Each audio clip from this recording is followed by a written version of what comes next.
So here's a question. In your daily job, do you stand on the side of a freeway while cars whiz by at 80 miles an hour? EMS staff do. In your daily job, do you sometimes encounter people who are perhaps angry, perhaps violent, and put your safety in jeopardy? EMS staff do. In your daily job, is it just part of the world around you to be in a highly charged environment where decisions and multitasking go on at an incredible pace, the expectation for success is high, and safety is not always at the top of mind? Well, we know that EMS staff do. So we're launching this series of educational initiatives intended to help all of you here at Allina Health EMS be safer. How do you get good at something? You practice it. If you are a sports athlete, you practice a whole lot more than you play. If you're an actor, you practice a whole lot more than you perform. Sometimes in EMS, we forget those lessons. So this series of educational videos is an effort to hit the pause button and focus on safety. Early in 2012, we identified an issue related to high speeds. There were 2 EVOC-oriented PowerPoint presentations that went out to everyone online, and that was part of our initiative to rapidly respond to a problem that had been identified. But that's just the beginning. We've had a great deal of success in addressing a problem that was identified early on. I thank each and every one of you for being receptive and responding to the speed issue that we identified here. Now we're on to a broader set of safety initiatives focused on other things in addition to speed that will help each of you be safe in your work environment and hopefully expand and cultivate and sustain a culture of safety in this organization for years to come.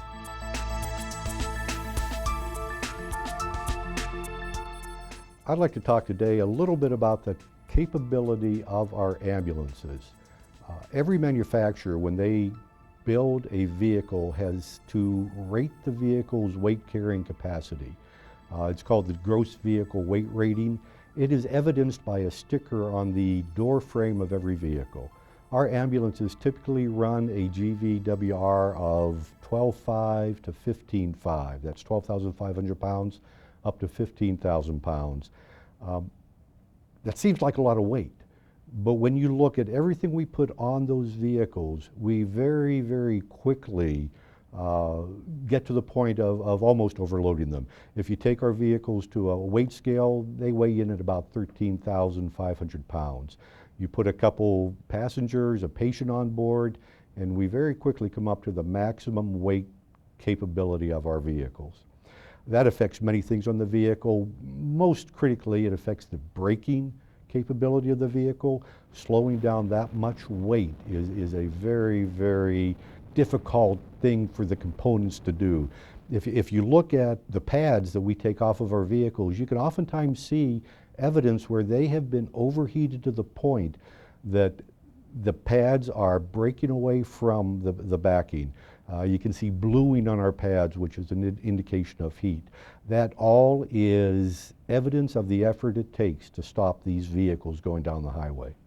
Another item that we find failing oftentimes on our vehicles, and again, it's related to the weight we carry, are the shock absorbers. Simple item, but the more weight, the more stress you put on them, the less effective those components are. Shocks really do affect your ability to turn corners, to maneuver that vehicle, especially as you put more weight and speed on the vehicle.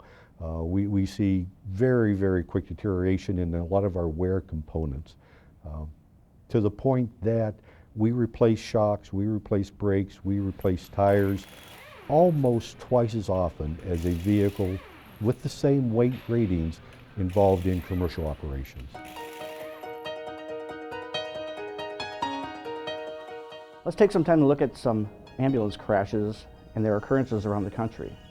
Statistics can be boring, but let's take a journey and take a visual look at some statistics. According to the National Highway Traffic Safety Administration, ambulances crash 6,500 times per year, or about 18 times per day, killing more EMS providers than any other cause. Ambulance crashes seriously injure about 10 people every day. Crashes account for 10 lawsuits for every 1 malpractice suit. Average settlement's about $1 million, costing us all over $500 million a year. At Allina, we go code 3 to the scene about 82% of the time. Some things we are doing to decrease these are working with our nursing homes with the Nursing Home Response Program. In that program, we use an algorithm that the nurse uses to determine the response needed, the correct response for the correct patient. This has shown to decrease our code 3 responses to these facilities. What they're looking for is that trip to the hospital.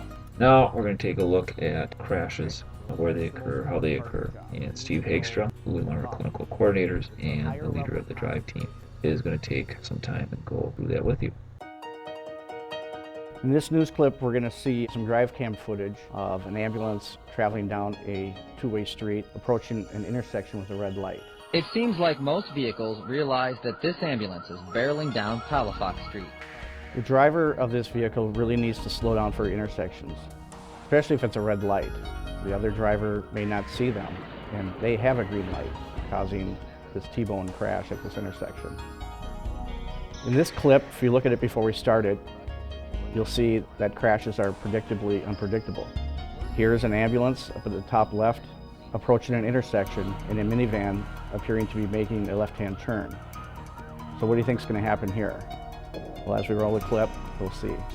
The ambulance goes through the intersection, is hit in the rear quarter panel by the minivan, causing it to roll down the road.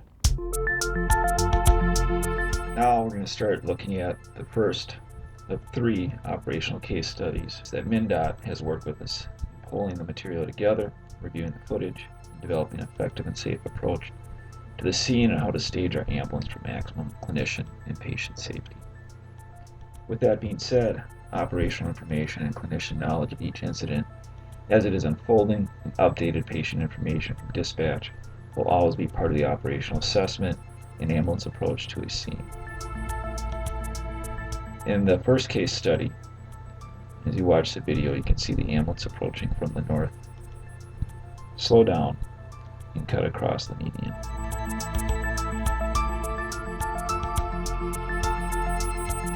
Another, less aggressive approach would be running the loops.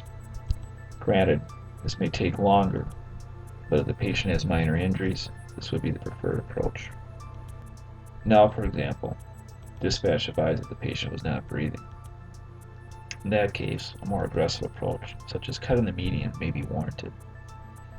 If cutting the median is used, as a clinician, you want to make sure that the traffic is completely stopped before moving out into the traffic. And that wraps up Drive 1. Next month, we'll be taking a look at human factors which play a pivotal role in our driving. And we hear from some of our own who've been involved in motor vehicle crashes. So until then, drive safe.